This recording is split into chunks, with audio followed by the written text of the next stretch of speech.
Hello everyone, and welcome to the Storyist. Today, I will tell you a story about a woman who dumped her disabled husband. But then, something unexpected happened to make her regret her decision. Watch the video until the end to find out what happened. Our story today begins with a tragedy. A young woman and her husband were driving home from the sporting goods store where they had been shopping for camping gear. The young couple loved hiking and camping. In fact, it was the woman's dream to hike the Grand Canyon one day and camp at the bottom of the canyon. She and her husband were buying gear so that they could start training for her dream trip. But suddenly, a drunk driver veered into the wrong lane on the road and slammed into the young couple's car. When the ambulance arrived at the scene of the accident, the young woman only had a few bumps and bruises. Her husband, though, was very badly injured. He was unconscious, and the wreck had crushed one of his legs. The ambulance rushed him to the hospital and into surgery, while the woman waited outside the surgery room in the hallway. She sat on a bench and waited for what felt like hours. Finally, when she felt like she was about to pass out from exhaustion, one of the doctors came out to talk to her. "I'm afraid I have good news and bad news," the doctor said. "The good news is that your husband is going to survive this. He is in no danger of dying. However, he's in a coma, and we're not sure when or even if he's going to wake up." The woman began to cry. "That's not all, though," the doctor continued. "His leg injury was so bad that we had to amputate his right leg below the knee. I'm sorry. Even if he wakes up, he'll need to use a wheelchair or use a prosthetic." The young woman was devastated. She and her husband had made such big plans for their future together. And now, all of that had changed. She was scared that he might never wake up from his coma, and she knew that even if he did, things would be different. They would never be able to hike the Grand Canyon together now. That night, the young woman cried herself to sleep. She visited her husband at the hospital every day for the next few months. She would squeeze his hand and read books out loud to him about the Grand Canyon. But he never woke up. Eventually, the young woman started to visit less often. Seeing her crippled husband only made her sad. At this point, she didn't think he was ever going to wake up again. And she was putting her dreams on hold, waiting for him. "This is terrible," she thought to herself one night. "Even if he does wake up, he's missing a leg. Surely things won't ever be the same. We'll never go hiking or camping again." She started to cry again. "He definitely can't hike the Grand Canyon with only one leg." Another month went by. Then, the young woman made the hardest decision of her life. She decided to leave her husband so that she could live her own life again.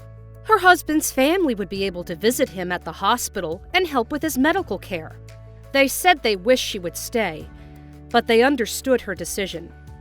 And so, the young woman went and visited her husband one last time at the hospital. She squeezed his hand, said goodbye, then went and finalized the divorce. At first, she felt guilty about her decision.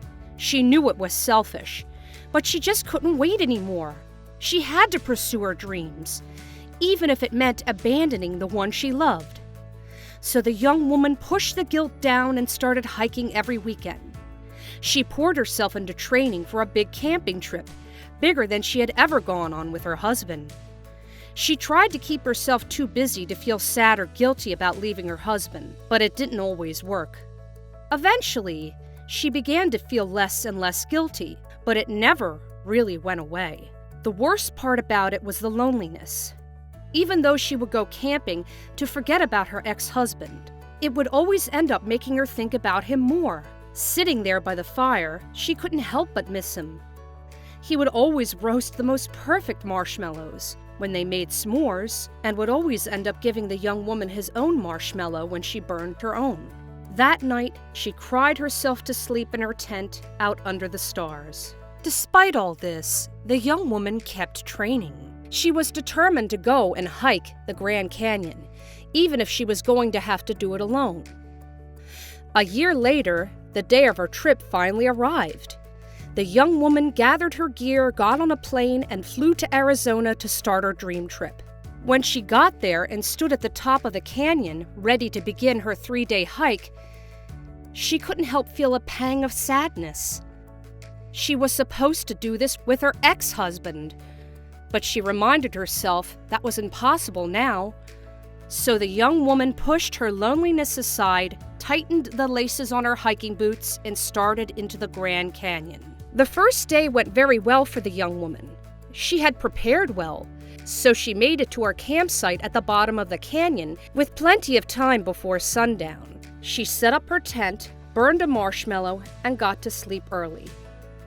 The young woman spent the second day hiking around along the Colorado River at the bottom of the canyon. The sights were beautiful, but she couldn't help but wish that her ex-husband could be here to see them with her. On the third day, the young woman packed her camp and started the difficult hike back up and out of the Grand Canyon. While on the trail, she noticed some strange tracks in the gravel. It wasn't unusual to see tracks from other hikers, but these were unlike anything she had ever seen before. The left track was normal and had the tread of a normal hiking boot, but the track on the right side didn't look like a shoe at all, or even a foot. The right side of the tracks just looked like the impression of a narrow rectangle. It looked like they were headed up the trail, so the young woman continued, hoping to catch up. She was curious and wanted to know who was leaving these strange tracks. But when she got to the top of the trail, she couldn't believe her eyes. Standing at the top of the trail was her ex-husband. He had on a hiking pack similar to hers and looked like he had just finished a difficult hike. Then she looked down at his right leg, the one he had lost in the crash, and found the source of the tracks. Her ex-husband was standing on a prosthetic leg that ended in a long, narrow rectangle that curved down to act as a foot. The young woman ran up to him and threw her arms to give her ex-husband a hug, but he stepped back away from her. He explained to her that it was too late. She had made her decision back when he was at the hospital, and she couldn't take it back now. He had just finished a 5-day hike in the Grand Canyon and was on his way back to meet up with his new girlfriend. "You see," he said, "she never gives up on me, even when my leg makes things difficult." That night, the young woman cried harder than she had ever cried in her life. But it was too late. Her selfishness had cost her the love of her life, and there was no getting it back. Tragedy can strike out of nowhere, but if we truly stick by the ones we love, there is nothing that we can't overcome together. If you like this story, don't forget to hit the like button and subscribe. And make sure you turn on the notification bell